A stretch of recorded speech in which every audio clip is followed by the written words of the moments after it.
1948, the Blessed Virgin Mary, under the title Mediatrix of all Grace, appeared powerfully in a Carmelite monastery in Lipa, Philippines. These apparitions were surrounded by miracles, by graces, and extraordinary blessings.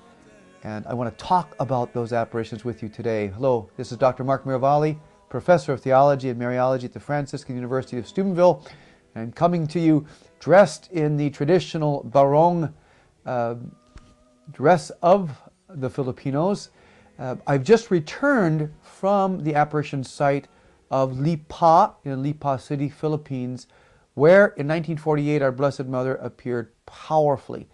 And I want to relay the story of what took place in 1948 so that we understand just how much Our Lady wants to be known as Mary, Mediatrix of all grace, and also how she is not hesitant to be generous in the order of miracles, to make clear that when she appears on earth, she wants the attention of a faithful because great graces are available.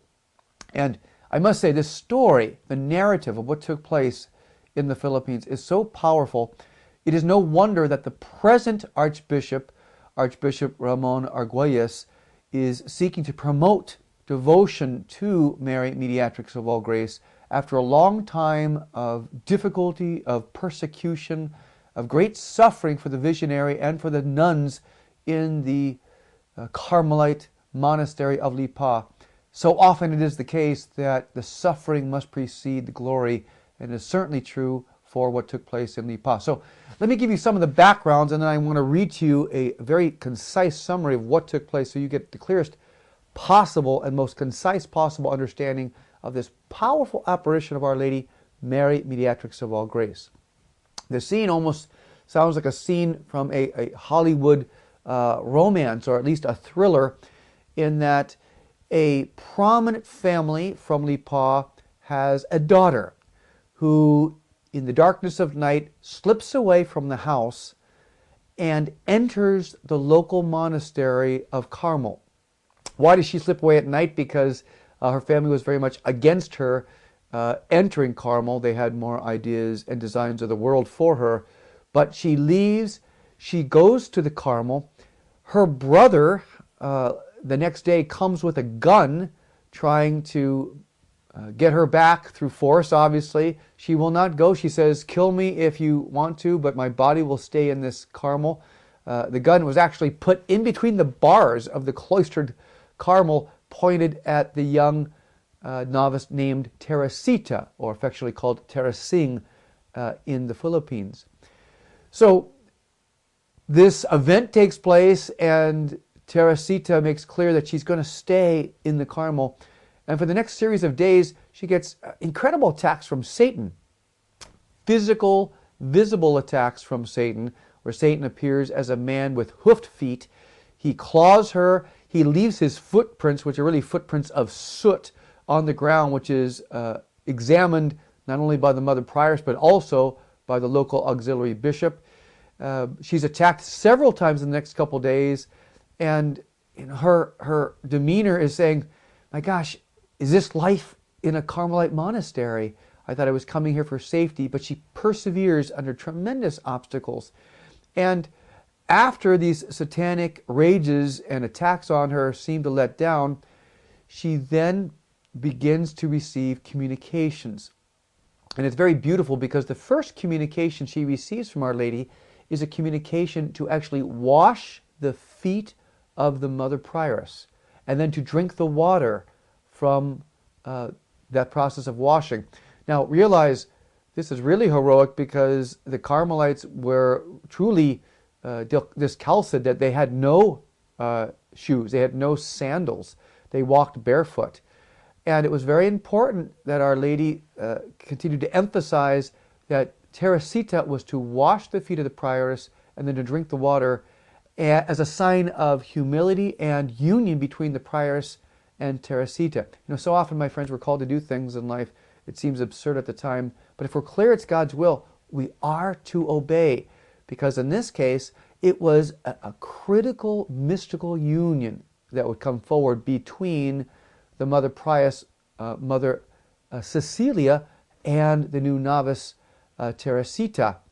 So indeed, she did wash the feet. The first time the Mother Prioress refused to have it happen, and the second time she agreed because Our Lady asked Teresita to ask again with an insistence, and it was very humiliating for both of them to do this, but Our Lady guaranteed there would be a new bond. And as we'll see, the powerful story of Lipa, it was so important that the Mother Prioress and the new novice would be united. Well, then there was the preparation for the apparitions. On September 12th, 1948, the apparitions began.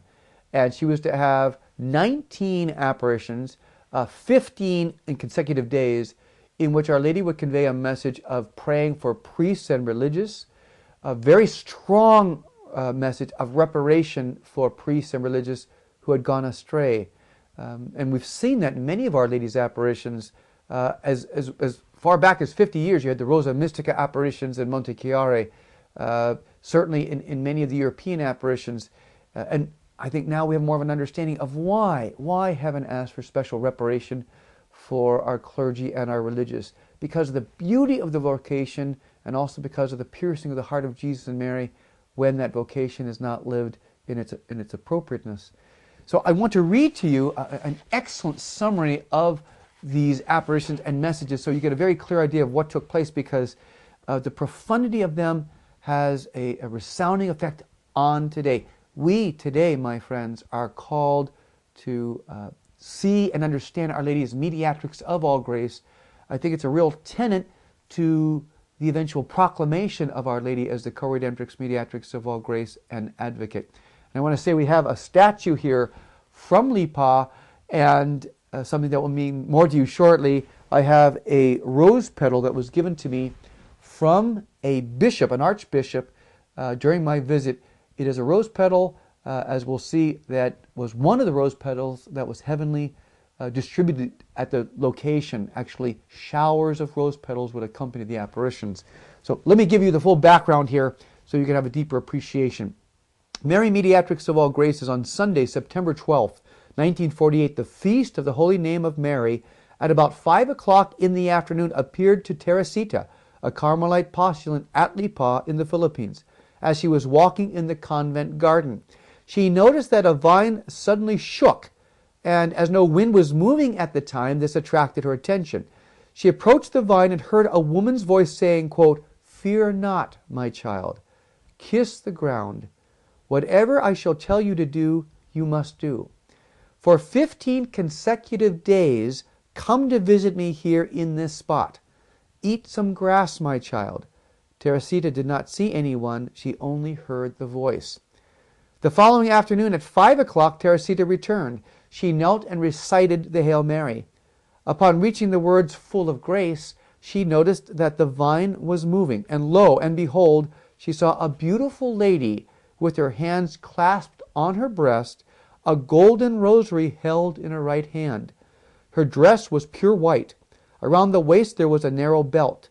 Her feet were bare, resting on clouds which were about 2 feet above the ground. Her face was indescribably beautiful and radiant. Smiling, she said, quote, "Be faithful to come here, be it rain or shine." Then Teresita asked her, "Beautiful lady, who are you?" Quote, "I am thy mother, my little one," she replied, and then vanished. The following afternoon at the same hour, Teresita went to the same spot. The beautiful lady was waiting for her, her arms out extended as if desiring to embrace her. She said, "Be at this spot tomorrow, little one." At what time? And what we're going to see in this whole process is Our Lady says to her, to the sisters, and to us, "I am your mother." And there's such a beauty, a love, an intimacy between our Blessed Mother and Teresita, and then the Carmelite sisters, and then all who come there. And that's the message our Mother is trying to give us. She is our Mother now. She wants to be mediatrix of all grace to us now. And implicit in the title Mediatrix is the expression and the reality of Mother. Stay with us for our upcoming segments on Our Lady of Lipa as we go into the beauty and the mystery, the power of the Marian apparitions in Lipa, Philippines. This is Dr. Mark Miravalle saying thank you and God bless.